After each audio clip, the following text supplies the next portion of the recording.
A porta do caminhão-baú se abriu com um estalo seco e o cheiro atingiu a Cabo Carla Novaes antes da luz. Grosso, quente, ácido. Ela ergueu a lanterna e a respiração travou na garganta.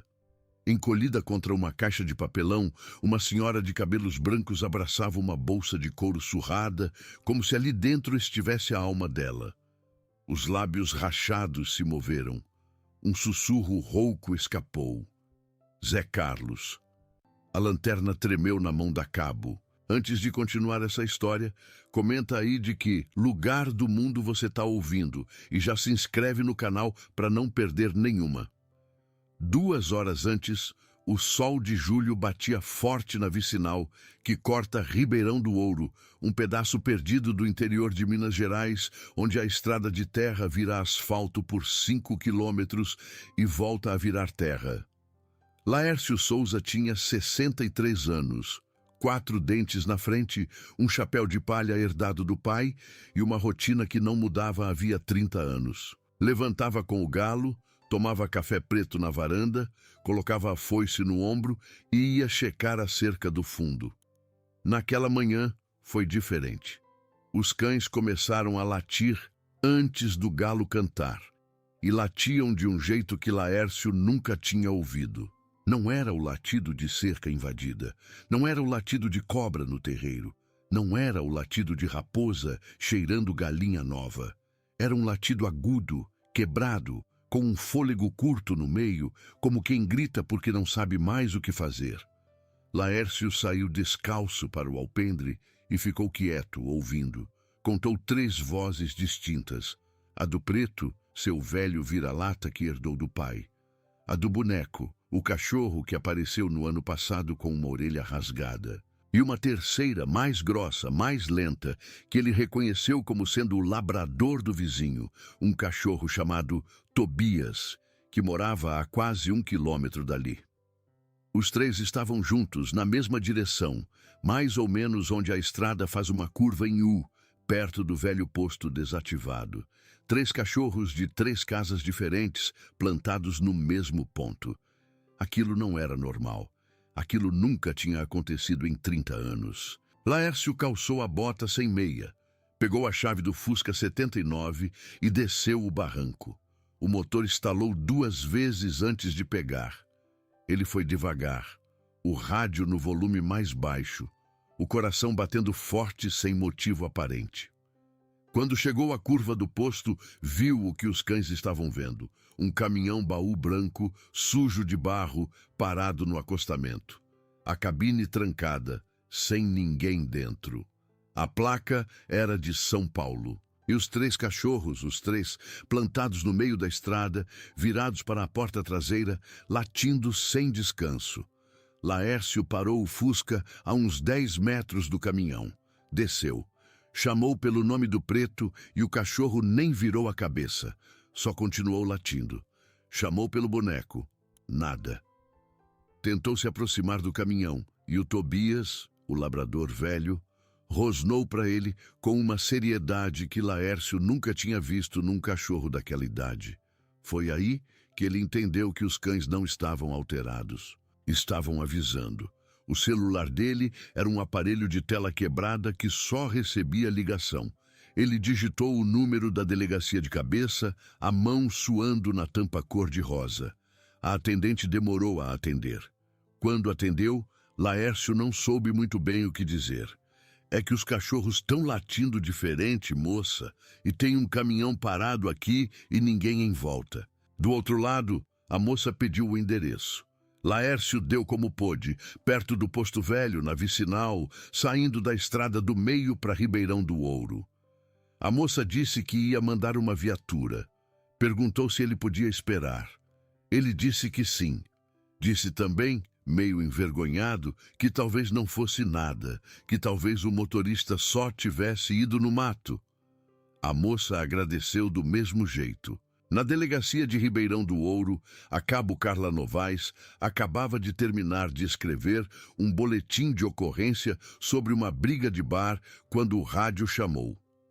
34 anos, 7 de farda, um bebê de 2 anos e meio esperando em casa e uma vontade constante de dormir. O colega dela, o soldado Márcio, tinha saído mais cedo para atender uma ocorrência de acidente no distrito industrial. Carla suspirou, pegou o cap, checou a arma, subiu na viatura. Uma ligação sem certeza, pensou. Provavelmente ia perder o resto da manhã indo até uma estrada de terra para descobrir que o caminhoneiro tinha só encostado para descansar.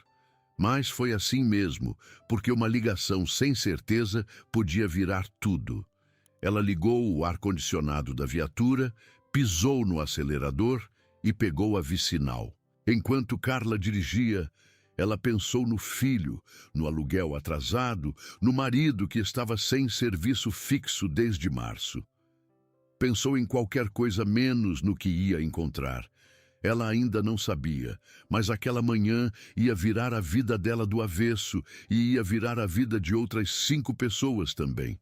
Uma dessas pessoas já estava morrendo dentro de um caminhão. E outra, a essa mesma hora, tomava café numa casa de 2 andares em Campinas, sorrindo para a televisão como se nada estivesse acontecendo. Quando Carla viu o caminhão branco parado na curva do Posto Velho, viu também os 3 cachorros, que continuavam latindo sem cansar quase 2 horas depois. Viu Laércio sentado no capô do Fusca com o chapéu na mão, esperando. Carla desceu, apertou a mão dele e mandou os cachorros deitarem, com a voz firme que ela usava com bêbado em ronda. Nenhum deitou. O preto virou o pescoço, olhou para ela por um segundo e voltou a latir para a porta traseira. Ela caminhou até o caminhão, deu a volta, checou a cabine. Trancada, vidro subido. Nada de estranho no painel, só uma cruzinha de plástico pendurada no espelho e um cheiro de suor velho no banco. A placa era de São Paulo, sim, mas o para-choque estava cheio de barro e não dava para ler tudo. Ela anotou o que dava no bloquinho.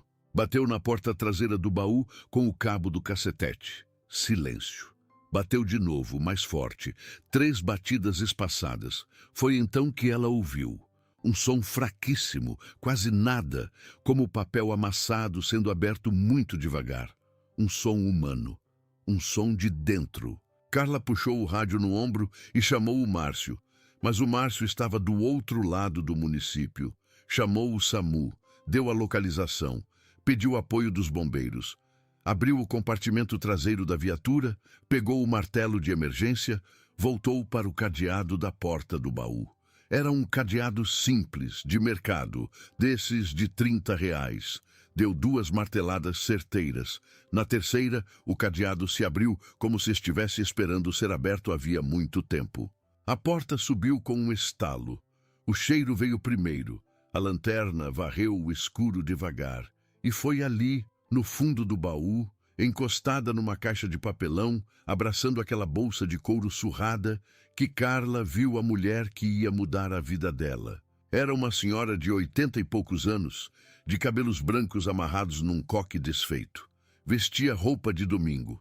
Uma blusa florida de manga longa, uma saia preta lisa, um cinto fino de couro. Os pés estavam calçados com sapatos ortopédicos marrons, e uma das meias tinha escorregado para o tornozelo. Ela mal conseguia manter os olhos abertos. A pele suava sem suar, porque o suor tinha acabado. Os lábios estavam brancos por fora e rachados por dentro. Estava viva, mas não por muito mais. Carla subiu no baú de um pulo, ajoelhou ao lado da mulher. Chamou pelo nome dela sem saber o nome. Chamou de senhora, de dona. Perguntou o nome. A mulher tentou responder. A boca abriu e não saiu nada. A garganta era um deserto seco. Carla desceu correndo, foi até a viatura, pegou a garrafa de água que ela levava sempre no banco do passageiro, voltou. Umedeceu os lábios da senhora com o dedo, devagar. Umedeceu de novo. Falou baixo com ela, chamou de tia, disse que já vinha o socorro, disse que ela ia ficar bem. Não sabia se ia, falou do mesmo jeito. Foi aí que a mulher juntou a força que tinha para juntar, olhou para Carla com os olhos meio embaciados, mexeu o queixo devagar e sussurrou: Zé Carlos. Só 2 palavras, uma para cada respiração. Carla decorou o nome, pegou a mão da mulher e não largou. Enquanto a sirene do SAMU chegava lá longe, no fim da vicinal, ela olhou para dentro do baú de novo. Não havia carga nenhuma ali. Nem móvel, nem caixa de eletrodoméstico, nem mercadoria. Só a mulher e a bolsa. E encostado no canto, 1/3 de contas escuras. E aberta na mão dela, uma fotografia desbotada de família em cores desmaiadas. 3 pessoas na frente de uma casa branca com uma jabuticabeira no fundo. Uma das 3 era uma mulher morena de avental que Carla não reconheceu. Carla ainda não sabia, mas aquela mulher da fotografia era a peça que ia derrubar tudo. Guardou a bolsa, o terço e a foto num saco plástico transparente. Os enfermeiros chegaram, tiraram a senhora com cuidado, colocaram soro no braço fininho, mediram pressão, disseram que a pressão estava tão baixa que era um milagre ela ainda estar consciente. Colocaram a maca dentro da ambulância. Carla acompanhou até o hospital regional, dirigindo a viatura logo atrás, sirene ligada. Os 3 cachorros ficaram parados na estrada, olhando o comboio ir embora. Só quando a poeira baixou e a ambulância virou a curva, o preto se sentou no meio da pista, olhou para Laércio, deitou o queixo entre as patas dianteiras e ganiu baixinho. Laércio nunca esqueceu daquele ganido. Nunca. No Hospital Regional de Ribeirão do Ouro, o médico de plantão, um rapaz magrelo chamado Dr. Vinícius, olhou para a senhora e franziu a testa. Desidratação grave, pressão nos 20/10, princípio de insuficiência renal, insolação. Perguntou para Carla há quanto tempo a mulher estava no caminhão. Carla disse que não sabia, que o caminhão tinha sido visto parado ali havia mais ou menos 2 horas, mas que provavelmente estava trancado há muito mais tempo.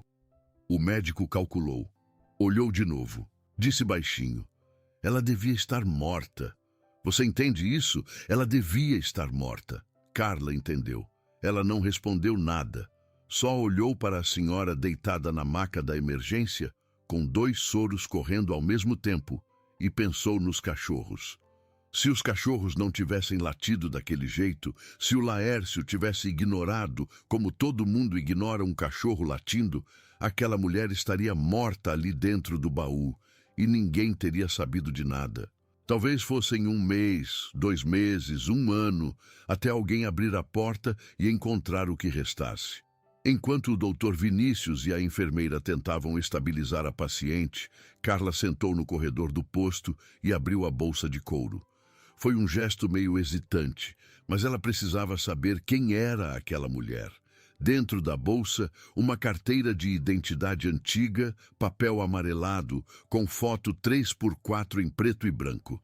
Teresa Magalhães, 81 anos, natural de Prata, Minas Gerais. Endereço em Belo Horizonte, na região do bairro Sion. Documento assinado com uma caligrafia caprichada, quase escolar.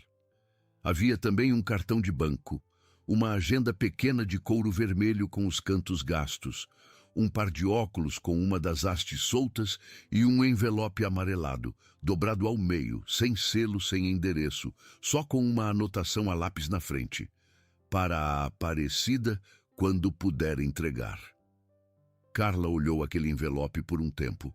Não abriu. Guardou de volta. Abriu a agenda vermelha. Estava recheada de nomes e números, a maioria escrito com a mesma caligrafia caprichada. Na letra Z, um único número, escrito em canetão preto, marcado com um coração pequenininho ao lado. Zé Carlos, Pará de Minas. Telefone celular. Foi ali que Carla começou a rastrear a família. Ligou. Tocou 3 vezes. Um homem atendeu, voz forte, um pouco cansada. Carla se apresentou, disse a patente, o nome, a delegacia. Perguntou se ele conhecia uma senhora chamada Teresa Magalhães. Do outro lado, um silêncio pesado. Depois, uma respiração. Depois sou o filho dela, que saiu abafado, como se ele já esperasse por essa ligação havia dias. A senhora está bem? Foi a primeira coisa que ele perguntou. A minha mãe está bem? Carla contou como pôde. Contou dos cachorros, do caminhão, do estado dela. Contou que ela estava viva, mas grave. Contou que ela sussurrou o nome dele. Do outro lado, o homem chorou. Chorou baixo, chorou por dentro, chorou daquele jeito que homem do interior chora, engolindo os soluços. Depois pediu 1 minuto, voltou, disse: já estou indo aí. Deus te pague, minha filha. Deus te pague. Enquanto Carla esperava o filho chegar, ela fez outra coisa importante. Ligou para a placa. Passou o número parcial para a central. 5 minutos depois, veio a resposta. A placa era clonada. Não existia caminhão daquele modelo com aquela placa em circulação. Alguém tinha colocado uma placa fria para rodar sem ser identificado.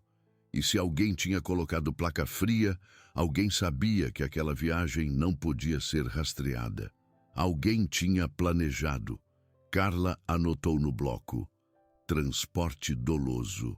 Alguém colocou aquela senhora ali de propósito. 2h30 depois, o Zé Carlos Magalhães chegou.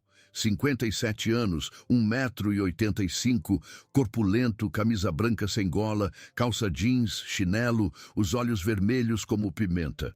Correu para dentro do posto médico, Cabo Carla foi atrás. Ele entrou na sala onde a mãe estava, ainda entubada num respirador leve, e ajoelhou do lado da maca. Beijou a mão dela. Pediu perdão baixinho por uma coisa que Carla não entendeu na hora. Depois se levantou, respirou fundo e virou para Carla.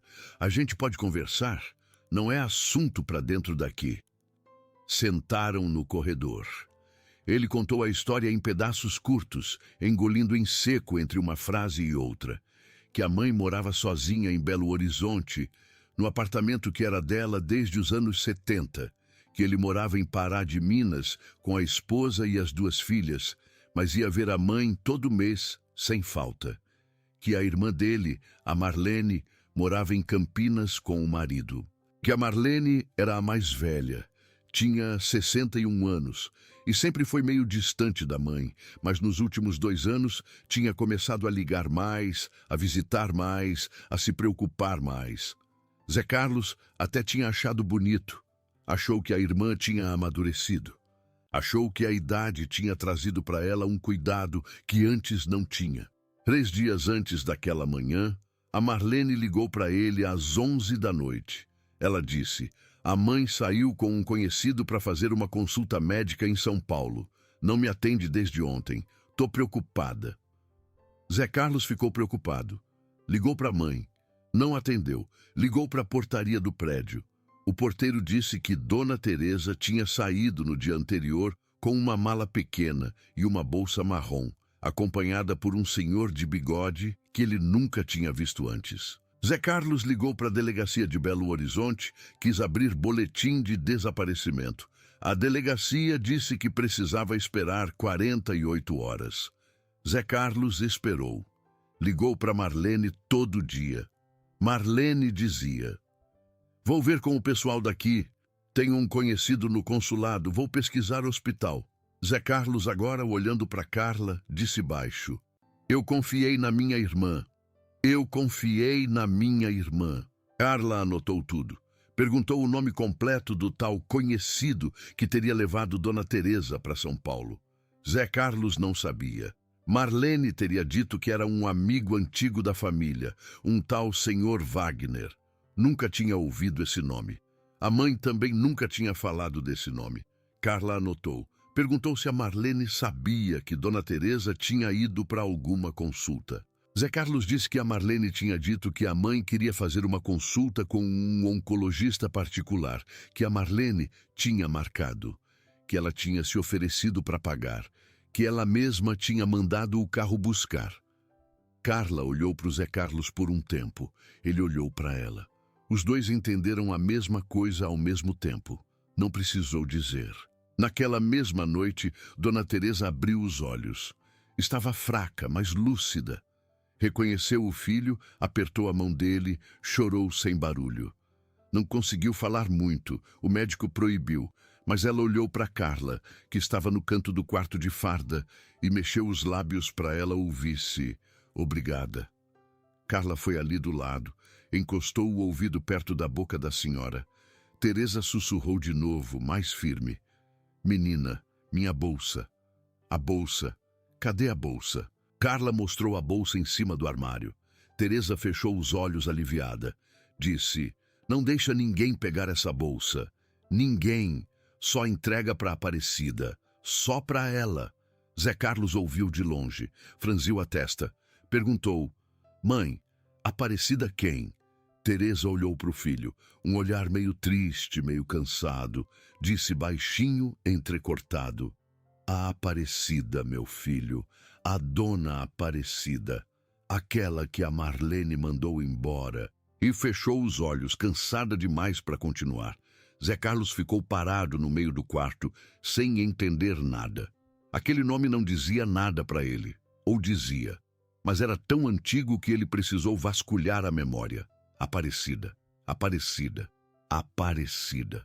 Um vulto começou a se formar, um avental branco, uma mulher morena, um cheiro de arroz doce na cozinha da casa antiga, uma mão morna encostando na testa dele quando ele estava com febre e tinha uns 12 anos. A Cida, ele disse baixinho, mais para ele mesmo do que para qualquer um.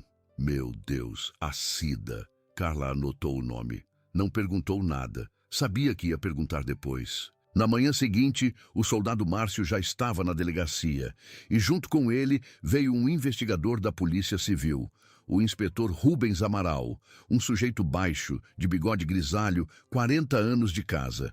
Ele leu o relatório de Carla, fumou um cigarro no pátio, voltou, disse, vamos atrás desse Wagner. Carla mostrou a fotografia desbotada da bolsa. Rubens olhou. Reconheceu a jabuticabeira do fundo. Disse que aquela árvore parecia com as jabuticabeiras da região da Serra da Canastra. Não deu muita importância na hora, mas guardou a informação num canto da cabeça. O primeiro trabalho foi cruzar a placa clonada com registros de aluguel de caminhão-baú em São Paulo, na semana anterior.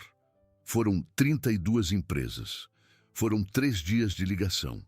Foi Márcio quem achou. Uma locadora no bairro do Brás tinha alugado um baú branco daquele modelo para um cara que apresentou uma carteira de motorista com o nome de Wagner Aparecido de Souza. A carteira era falsa. A foto, real. Márcio pediu a foto. A locadora mandou por WhatsApp. Carla mostrou para o Zé Carlos. Zé Carlos olhou por 10 segundos. Apertou os olhos, respirou fundo e disse... Nunca vi esse homem na minha vida. Rubens ficou olhando a foto durante horas, na tela do computador. Era um homem de uns 50 anos, bigode grosso, olhar cansado, uma cicatriz vertical do olho esquerdo até o queixo. Rubens mandou para o banco de imagens da Federal. 2 horas depois, veio o retorno.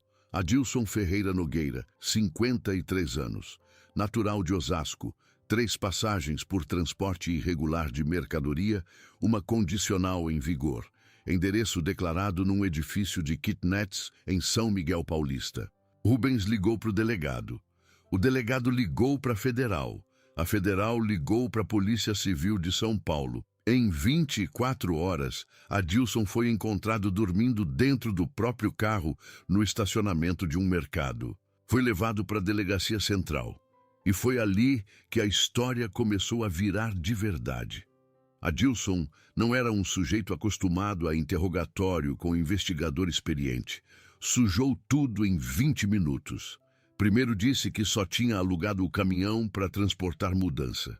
Depois disse que tinha pego uma corrida para ajudar uma senhora meio confusa a chegar em São Paulo. Depois disse que tinha sido pago para levar a velha e não fazer perguntas. Aí ele calou, pediu advogado. Só que antes de pedir advogado, o inspetor Rubens já tinha o celular dele em cima da mesa. E o celular tinha mensagens. E as mensagens estavam com uma mulher salva no contato como patroa. Adilson, disse Rubens, folheando o celular. Essa patroa aqui, quem é? Adilson olhou para o chão. Não respondeu. Rubens leu uma mensagem em voz alta. Era da tal patroa. Dizia assim com todas as letras: você deixa o caminhão na estradinha que combinei e some. Não olha para trás. Não abre. Não fala com ninguém. Amanhã de manhã eu deposito o resto. A mensagem tinha 3 dias. Adilson pediu o advogado de novo. Só que naquela hora já não fazia diferença. O celular estava apreendido. As mensagens estavam preservadas.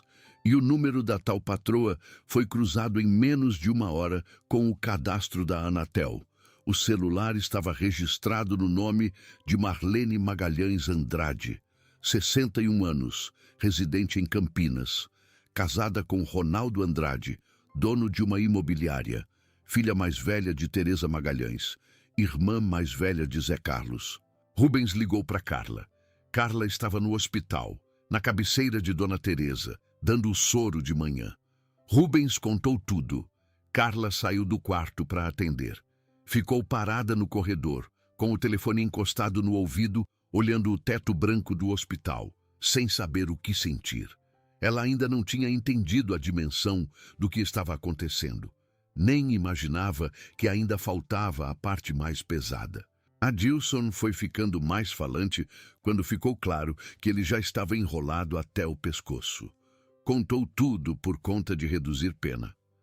Contou que a Marlene tinha entrado em contato com ele através de um primo do marido dela, um sujeito que fazia bico de despachante. Que o primo tinha dito assim: tem uma senhora idosa que a família quer levar para São Paulo para internação, mas ela é agitada demais e vão precisar de um caminhão-baú para colocar ela num colchonete no chão porque ela não aguenta a viagem sentada. Você faz esse frete e ganha 5.000. Adilson achou estranho, mas 5.000 era 5.000. Aceitou. Buscou a idosa no apartamento em Belo Horizonte, na garagem do prédio, madrugada de quinta-feira. Ela chegou meio grogue, apoiada num homem de bigode que ele nunca tinha visto. O tal senhor Wagner, que era irmão do próprio Adilson, chamado Vanderlei, encarregado só de convencer a idosa a entrar. Sentou dentro do baú num colchão, pegou uma bolsa de couro, um terço, e nem reclamou. Estava sonolenta demais. Adilson descobriu depois que a Marlene tinha mandado o Vanderlei dar um remédio para dormir na comida da mãe na noite anterior. Um remédio comum, mas na dose errada, o que explicava a lentidão inicial da Dona Teresa. Adilson dirigiu a noite toda. Ao amanhecer, parou perto de Ribeirão do Ouro para descansar num posto. Ali, as coisas começaram a mudar. A patroa mandou mensagem. Muda o plano, deixa a idosa no baú, tranca o cadeado e some. Estradinha vicinal antes do posto velho. Vai ficar tudo bem. É só para ela não fugir enquanto a gente resolve papelada em BH. Depois eu mando alguém buscar. Adilson achou estranho. Perguntou se ele podia deixar uma garrafa d'água. A Marlene mandou uma mensagem seca. Não deixa nada, cara. Ela tem os remédios dela. Faz o que eu tô mandando e some. Amanhã de manhã eu deposito o restante. Adilson tinha família, dívida, um filho preso. Fez o que mandaram. Estacionou o caminhão na curva do posto velho. Trancou o cadeado. Foi embora a pé. Encontrou o irmão numa carona combinada e voltou para São Paulo.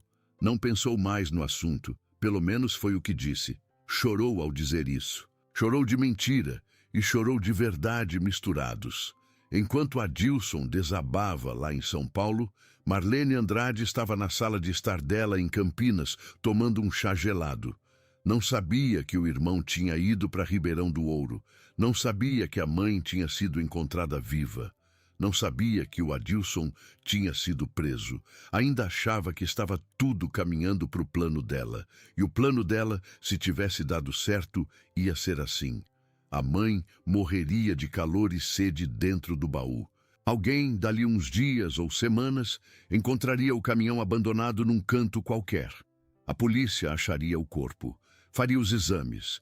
Não teria como identificar o motorista, com placa fria e sem testemunha.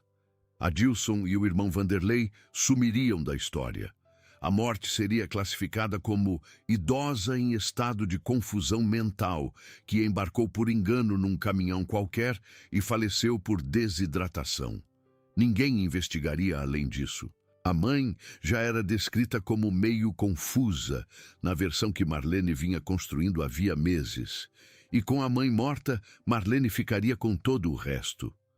Porque ela e o irmão Zé Carlos herdariam em partes iguais o que Dona Teresa tinha.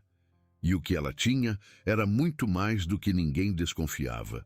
Havia o apartamento em Belo Horizonte. Havia uma casa em prata, herança de família. Havia investimentos em fundo imobiliário que o falecido pai deles deixou. E havia a Fazenda São Bento, 800 hectares na região da Serra da Canastra, com plantação de café antiga e um pequeno rebanho de gado leiteiro, que sozinha valia mais do que tudo o resto junto. Zé Carlos não sabia disso. Zé Carlos nem sabia que aquela fazenda ainda existia. Achava que o pai tinha vendido em vida. Marlene sabia. Marlene sabia de tudo, e Marlene tinha planos muito específicos para aquela fazenda. Enquanto isso, no Hospital Regional de Ribeirão do Ouro, Dona Teresa começou a se recuperar. No terceiro dia, ela já conseguia sentar na cama e comer papinha de banana. No quarto dia, ela pediu para falar com Carla a sós. Zé Carlos saiu do quarto meio contra a vontade. Carla se sentou na cadeira ao lado da cama. Teresa pegou a mão dela com as duas mãos e disse: "Menina, você tem uma coragem que Deus dá pouca gente. Escuta o que eu vou te contar." E começou. Contou que tinha um filho e uma filha, que a filha era complicada desde criança, que na juventude a Marlene vivia dizendo que a mãe amava mais o irmão, que a mãe dava mais atenção para o Zé Carlos, que a mãe deixava a Marlene de lado e que aquilo nunca era verdade. Era só a filha ficando amarga por conta própria. Contou que a Marlene se casou com o Ronaldo, que era um homem esperto demais e honesto de menos, e que junto os dois tinham montado uma imobiliária que crescia rápido demais para ser limpa. Contou que, quando o marido dela, o pai da Marlene e do Zé Carlos, morreu, foi ela, Teresa, quem cuidou de tudo. Ficou com a administração da fazenda, do apartamento, dos investimentos, fez conta, guardou dinheiro, viveu com o mínimo. Sempre disse para os filhos que não tinha muito, porque não queria que eles crescessem esperando herança. Queria que eles vivessem da vida deles. Contou também da Aparecida. Ali foi a hora em que a voz de Dona Teresa começou a tremer. A Aparecida trabalhou comigo 40 anos, menina. Entrou na minha casa com 18, saiu com 58. Criou meus filhos. Deu banho neles, deu comida, deu remédio na hora certa. Foi mais mãe dos dois do que eu em muita coisa. E um belo dia, a Marlene inventou que estava faltando joia da caixa antiga que era da minha mãe. Um par de brincos de esmeralda, um cordão de ouro grosso, um anel com uma pedra vermelha. Coisas que ninguém usava, ficavam guardadas. A Marlene inventou que era a Aparecida. Levou o meu marido para dentro do quarto, mostrou para ele um dos brincos guardado no bolso do avental da Aparecida no cesto de roupa suja. Meu marido demitiu ela naquela hora. Não me deu tempo de conversar, não me deu tempo de defender. Foi tudo em um dia. A Aparecida saiu chorando, dizendo que era mentira, que nunca tinha pegado nada. Eu acreditei nela, mas eu era mulher casada de 30 anos atrás, menina. Eu não decidia. Meu marido decidiu. E ela foi embora. Teresa parou, respirou, continuou. Nunca mais eu vi a Aparecida. Ela mudou para o interior, perdeu tudo. O nome dela ficou marcado na minha família como o de uma ladra. E o pior é que eu, no fundo do meu peito, sempre soube que aquilo não era verdade. Sempre. Mas eu deixei passar e carreguei essa culpa por mais de 30 anos. Teresa olhou para a bolsa em cima do armário, pediu para Carla trazer. Abriu a bolsa com a mão trêmula, pegou o envelope amarelado, dobrado ao meio, com a anotação "para a Aparecida, quando puder entregar." Abriu o envelope na frente de Carla.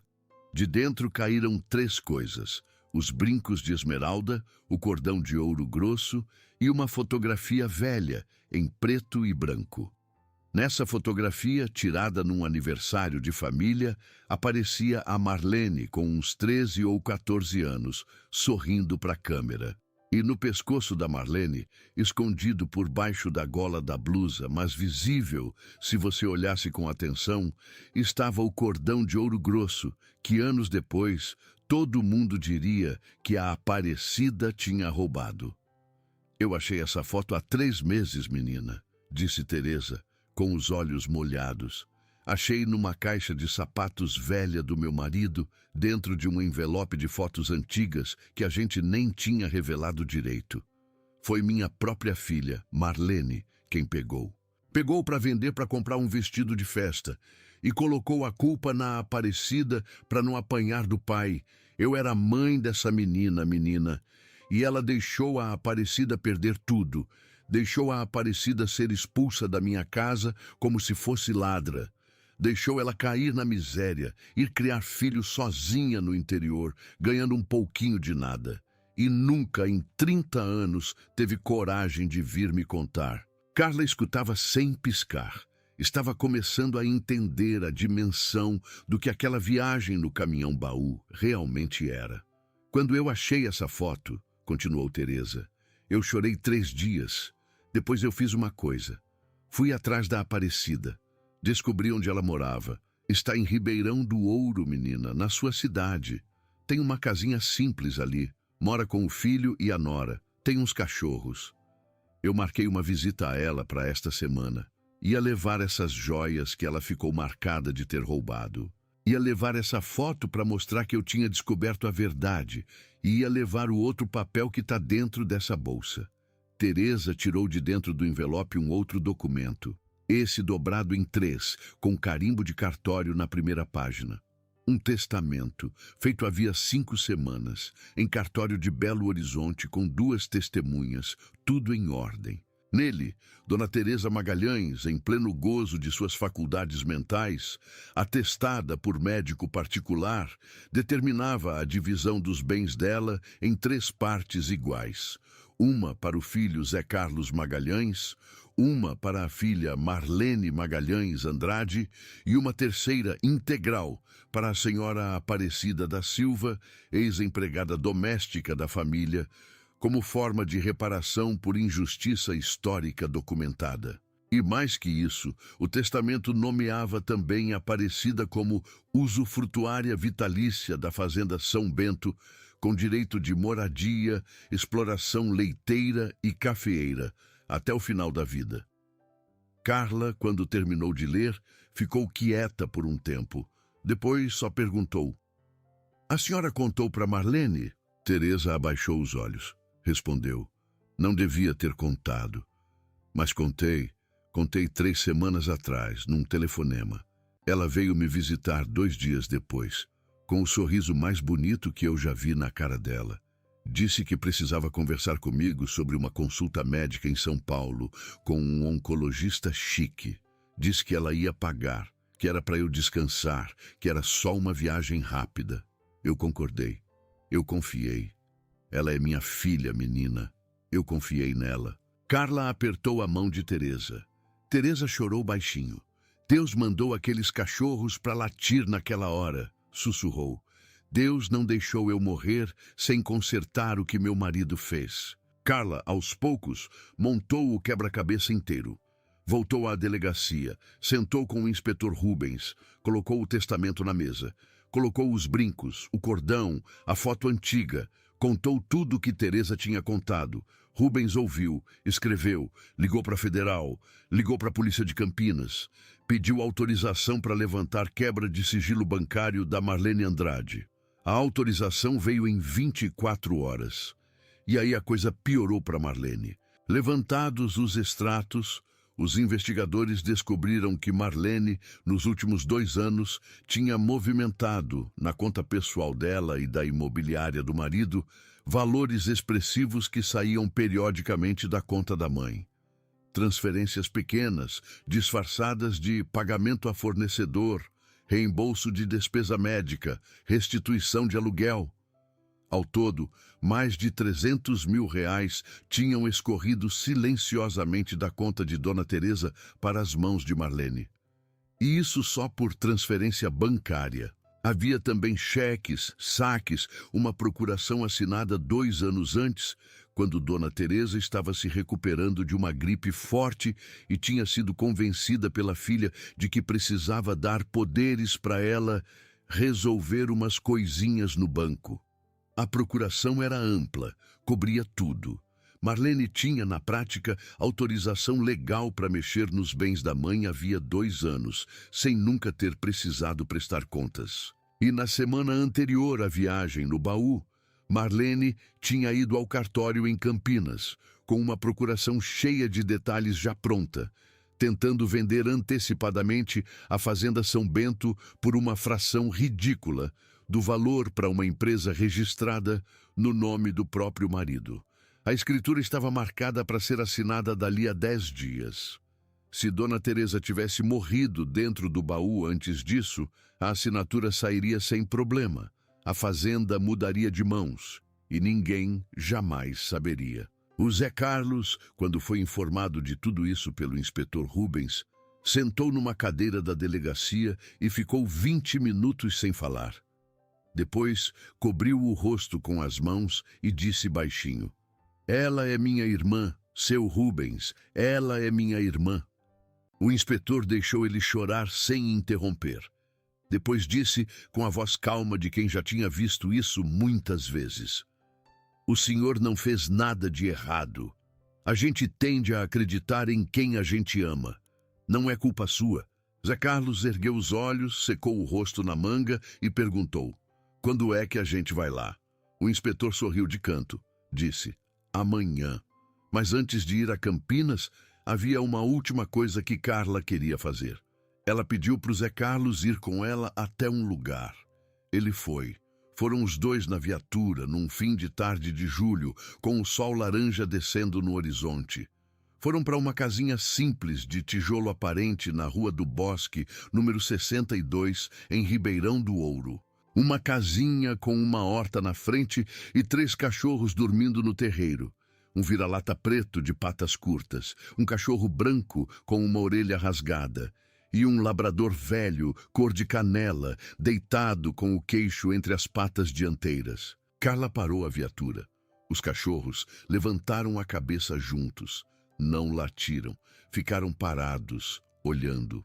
Uma mulher morena, de uns 65 anos, saiu na porta com um pano de prato na mão. Aparecida da Silva, cabelos meio grisalhos, sorriso quieto, olhos cansados. Carla desceu da viatura. O Zé Carlos desceu logo atrás. Aparecida olhou para ele. Zé Carlos olhou para ela. Foi só um segundo, mas os dois se reconheceram. Ela largou o pano de prato. Ele parou. Depois ele foi andando, devagar, e quando chegou perto dela, abraçou como se abraçasse a própria mãe. Chorou de novo, feio, como ele nunca tinha chorado na vida, e dizia baixo, no ombro dela, um pedido de perdão que não era só dele, era do pai, era da mãe, era da família inteira. "Perdoa a gente, Cida, perdoa a gente, pelo amor de Deus, perdoa a gente." A Aparecida abraçou de volta, com a força pequena que uma mulher de 65 anos tem. Não perguntou por que ele estava ali, não perguntou o que tinha acontecido, só abraçou. Foi ali que Carla se ajoelhou para fazer carinho nos 3 cachorros. O preto encostou o focinho no queixo dela, o boneco lambeu a mão. O Tobias, o labrador velho, deitou de barriga para cima, mostrando o couro para Carla coçar. Ela coçou e entendeu. Aqueles 3 cachorros dos 3 eram cachorros da Aparecida. Cachorros que ela criou junto com os filhos. Cachorros que viviam ali, no terreiro daquela casinha. Cachorros que às vezes iam passear soltos pela vicinal e voltavam sozinhos. Cachorros que conheciam o cheiro de todo mundo daquele pedaço de estrada. Não eram 3 cachorros de casas diferentes. Não eram. Só o Laércio não sabia, porque nunca ninguém tinha reparado que aqueles cachorros paravam de vez em quando no sítio do Laércio, aceitavam um pedaço de pão e voltavam. O Tobias, sim, tinha dono a 1 quilômetro dali, mas os outros 2 eram da Aparecida, e os 3, na manhã daquele dia, alguma coisa dentro deles, alguma coisa que só cachorro sabe, sentiu que a Dona Teresa estava passando dentro daquele caminhão e sentiu que ela estava mal. E foram. Foram porque tinham que ir e latiram até alguém entender. A Aparecida entrou para dentro com o Zé Carlos, ofereceu café, sentou na cozinha, ouviu tudo. Ela chorou também, mas de outra maneira. Uma dor de tanto tempo guardada que já não sabia sair em soluço, saía em respiração. No fim, ela disse: eu sabia que uma hora ia acontecer alguma coisa. Sabia que a Dona Teresa uma hora ia atrás de mim. Ela era uma boa mulher, meu filho. Sempre foi. Só era casada com um homem errado. O Zé Carlos concordou com a cabeça, sem falar. Não tinha o que discutir. No dia seguinte, o inspetor Rubens, o soldado Márcio, a cabo Carla e mais 2 investigadores da Polícia Civil de Campinas foram até a casa de Marlene Andrade, no bairro Nobre da cidade. Uma casa de 2 andares com portão eletrônico, jardim inglês, 2 carros importados na garagem. Marlene abriu a porta pessoalmente. Estava com uma bata bege, colar de pérola, os cabelos tingidos de um castanho impecável. Sorriu ao ver o irmão. Correu para abraçá-lo. Ele não deixou. Ficou parado. Ela recuou meio confusa. Olhou para a polícia. Perguntou o que tinha acontecido. O inspetor Rubens leu o mandado de prisão preventiva por tentativa de homicídio qualificado, extorsão de idosa, estelionato, falsidade ideológica e apropriação indébita. Marlene ouviu tudo com uma cara de espanto tão bem ensaiada que quase convenceu. Só quase. Ela olhou para o irmão. Disse: Zé Carlos, você está deixando eles fazerem isso comigo? Você está acreditando nisso? A nossa mãe está delirando. Você sabe que ela nunca foi muito boa da cabeça. Você sabe. Ela tem esquecido as coisas há anos. Isso é tudo delírio dela. Zé Carlos olhou para ela. Ele podia ter dito uma barbaridade, podia ter gritado, podia ter falado tudo que estava entalado na garganta dele. Não disse, só disse baixo, com uma calma que doeu mais que qualquer grito. A mãe tá bem lúcida, Marlene. A mãe tá bem lúcida e ela tá comigo até o final da vida dela.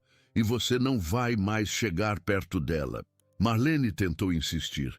Insistiu que era tudo mal entendido. Insistiu que ela mesma era a vítima, que tinha sido enganada pelo motorista, que tinha sido enganada por um conhecido mal intencionado. Aí o inspetor Rubens mostrou o celular. Mostrou as mensagens que a Marlene tinha trocado com o Adilson. Mostrou o áudio, sim, tinha áudio. Ela tinha gravado voz para ele. Faz o que eu tô mandando, deixa o caminhão trancado, some. Amanhã eu deposito o resto. A voz dela, ela pálida. Marlene olhou para o chão. Não disse mais nada. Foi levada algemada na frente das câmeras dos vizinhos que já tinham começado a se juntar no portão. Ronaldo, o marido, tentou intervir gritando para o advogado ao telefone. Foi levado também para depor. Descobriu-se depois que ele estava por dentro de tudo e tinha assinado como comprador na escritura antecipada da fazenda. Foi indiciado. Foi condenado. Mas isso ainda ia demorar. Enquanto isso, no hospital de Ribeirão do Ouro, Dona Teresa foi tendo alta. Zé Carlos ficou com ela em casa, no apartamento antigo em Belo Horizonte. Aparecida foi visitá-la. As 2 mulheres, com 30 anos de silêncio entre elas, se encontraram numa sala com um tapete de crochê no chão. Se olharam. Aparecida chorou. Dona Teresa chorou. Elas se abraçaram e ficaram assim um tempo bom, dizendo perdão uma para outra em murmúrio. Depois sentaram no sofá. Dona Teresa pegou a caixinha de veludo com os brincos de esmeralda, o cordão de ouro grosso, o anel de pedra vermelha e colocou nas mãos de Aparecida. Aparecida abriu, olhou, fechou de novo, devolveu. Guarda para mim, Dona Teresa, disse. Depois a senhora me dá. Dona Teresa guardou. Depois pegou o testamento, leu em voz alta para a Aparecida, para nada ficar por escrito só. Aparecida ouviu de olho seco, sem entender direito o tamanho do que estava recebendo. Quando Dona Teresa terminou de ler, Aparecida perguntou baixinho: "A fazenda é aquela lá da serra? Aquela em que eu ia com a senhora e as crianças no Ano Novo?" Dona Teresa disse que sim. Aparecida sorriu de canto. Disse: "Meu Deus, eu adorava aquele lugar. As crianças brincavam no riacho."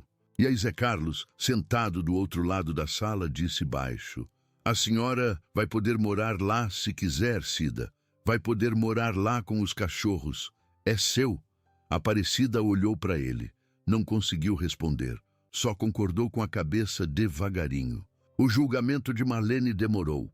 A defesa tentou de tudo, alegando que Dona Teresa sofria de demência, o que foi rapidamente derrubado por 3 laudos médicos separados, alegando que o motorista Adilson tinha inventado tudo. As mensagens do celular derrubaram, alegando que a procuração era legítima. Era, mas o uso dela era criminoso. No fim, Marlene foi condenada a 12 anos e 8 meses de prisão. Ronaldo, o marido, a 9 anos. Adilson, com a delação premiada, cumpriu 5 anos, 3 dos quais em regime fechado. O irmão dele, Vanderlei, que se passou pelo Sr. Wagner, pegou 6. A fazenda São Bento e todos os outros bens de Dona Teresa foram devolvidos integralmente ao patrimônio dela. E dentro do prazo legal, o testamento foi ratificado em cartório na presença de novas testemunhas, incluindo o próprio Zé Carlos, que assinou de próprio punho, declarando que apoiava a decisão da mãe em todos os termos. Meses depois, Aparecida mudou-se com os 3 cachorros para a fazenda São Bento. Zé Carlos ajudou na reforma da sede antiga. Dona Teresa passou a passar boa parte do ano lá, cuidando das galinhas e das jabuticabeiras. O gado leiteiro voltou a produzir. O café voltou a ser colhido no tempo certo. A casa se encheu de risada e de cheiro de comida. Zé Carlos apresentou as 2 filhas dele para a Aparecida. As 2 chamaram a Aparecida de Vó Cida desde o primeiro dia, sem ninguém precisar mandar. Foi a Aparecida quem chorou dessa vez. Um ano exato depois daquela manhã de julho, Dona Teresa pediu para Carla ir buscá-la em Belo Horizonte e levá-la de novo até Ribeirão do Ouro. Não para o hospital, para uma coisa que ela precisava fazer. Carla foi. Levou Dona Teresa na viatura mesmo, sirene desligada, num sábado de sol firme. Foram pela mesma vicinal. Passaram pelo mesmo posto velho.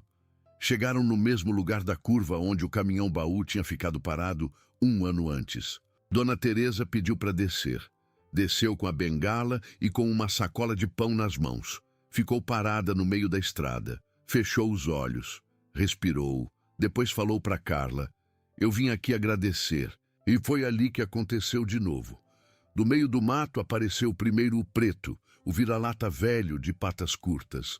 Depois o Boneco, o cachorro branco. Depois, mais devagar, o Tobias, o labrador cor de canela, que agora andava com a pata traseira um pouco arrastada de tanta idade. Os 3 se aproximaram de Dona Teresa sem latir. Só andaram até ela e sentaram, um do lado do outro, olhando para a cara dela. Dona Teresa ajoelhou com dificuldade no acostamento e abriu a sacola. Deu um pedaço de pão para cada um. Enquanto os 3 comiam devagar, ela passou a mão na cabeça do Tobias, encostou a testa na testa dele e disse baixinho, num sussurro que só o cachorro e Carla ouviram: "Obrigada. Obrigada, meus meninos. Vocês salvaram minha vida." E o Tobias, o labrador velho, cor de canela, latiu uma vez só, um latido baixo, grave, curto, como se tivesse entendido cada palavra. Laércio, que soube da visita de Dona Teresa no boteco da esquina, apareceu na estrada com o Fusca 79 uns minutos depois. Chegou com o mesmo chapéu de palha, a mesma camisa desbotada, o mesmo jeito quieto. Foi apresentado a Dona Teresa, beijou a mão dela com uma vergonha que fez ela rir baixinho. Depois sentaram os três, Dona Teresa, Carla e Laércio, no capô do Fusca, na beira da estrada, no fim de tarde, com os três cachorros deitados no chão de terra, e conversaram sobre coisas simples. Sobre chuva, sobre café, sobre o preço da farinha. Ninguém falou do caminhão. Ninguém precisou. Antes de ir embora, Laércio disse para Dona Teresa: "A senhora sabe, dona, nesses 30 anos que eu moro nesse pedaço, foi só uma vez que eu ouvi cachorro latir daquele jeito. E foi naquele dia da senhora. Nunca mais eu ignoro cachorro latindo diferente. Nunca mais." Dona Teresa sorriu, disse baixinho: "Faz bem, seu Laércio, faz muito bem." Ela olhou para Carla. Carla olhou para ela. Um olhar de duas mulheres que passaram por uma coisa que muito poucas pessoas passam. Depois Dona Teresa olhou para a estrada, olhou para o céu que começava a ficar rosa e disse, quase para ela mesma: "A gente passa a vida achando que os avisos vêm de gente. Não vêm. Às vezes vem de bicho, às vezes vem de um latido diferente numa manhã de julho. A gente é que precisa ter humildade de escutar." Voltaram para Belo Horizonte na hora em que o sol caiu de vez. Dona Teresa viveu mais 4 anos e meio depois daquela manhã. Morreu em casa, na cama dela, com a Aparecida do lado, com o Zé Carlos segurando a mão dela, com as 2 netas dormindo no sofá da sala. Morreu tranquila. Morreu em paz. Morreu de velhice. A fazenda ficou com a Aparecida em usufruto até o fim da vida e depois passou a ser dividida entre Zé Carlos e as 2 netas dele. Marlene não recebeu nada. Aparecida ainda mora na sede da Fazenda São Bento. Tem 3 cachorros no terreiro, herdeiros dos 3 originais, que morreram juntos com o passar dos anos, cada um do seu jeito. Aparecida diz, quando alguém pergunta, que reconhece cada um pelo jeito de latir. Diz que cachorro não é bicho igual aos outros. Diz que cachorro entende as coisas antes da gente. Diz que se você ouvir um cachorro latir diferente, você pare, você olhe, você preste atenção. Porque numa manhã de julho, uma vez, foi um latido diferente que salvou a vida de uma mulher. E se você chegou até aqui, deixa nos comentários o nome de alguém que você ama e que precisa saber que está sendo cuidado. Curte esse vídeo, se inscreve no canal, ativa o sininho para receber cada história nova. E na próxima vez que ouvir um cachorro latir daquele jeito, não vira as costas. Vai ver, vai olhar. Pode ser que Deus tenha te escolhido para fazer o que Ele precisa que alguém faça.